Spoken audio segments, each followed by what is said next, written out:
पालघर जिल्ह्यातील वाडा तालुक्यातील केळीचापाडा परिसरात ज्येष्ठ महिलेची सोन्याची माळ लुटून गुजरातच्या दिशेने फरार झालेल्या 4 आरोपींना पालघर पोलिसांनी अवघ्या 2 तासात जेरबंद केले।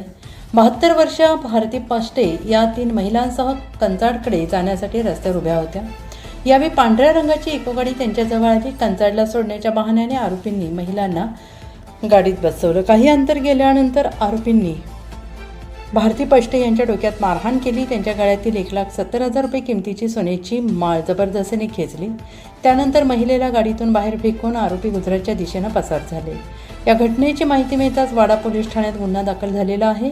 पोलीस अधीक्षक यतीश देशमुख यांच्या मार्गदर्शनाखाली स्थानिक गुन्हे शाखेचे पोलीस निरीक्षक प्रदीप पाटील यांच्या पथकाने तातडीने तपास सुरू केला। तांत्रिक तपास आणि गोपनीय माहिती यांच्या आधारे पोलिसांनी आरोपींच्या GJ05 RS 9757 क्रमांकाच्या इको गाडीचा माग काढला। गाडी गुजरातच्या दिशेने गेल्याचं स्पष्ट होताच पोलिसांनी गुजरात पोलिसांच्या मदतीने आरोपींचा पाठलाग सुरू केला। अखेर वलसाड हद्दीतील गुंदलाव ब्रिजजवळ सापळा रचून इको गाडी अडवण्यात आली। गाडीत 3 पुरुष 1 महिला आढळून आले। चौघांनाही ताब्यात घेण्यात आलं।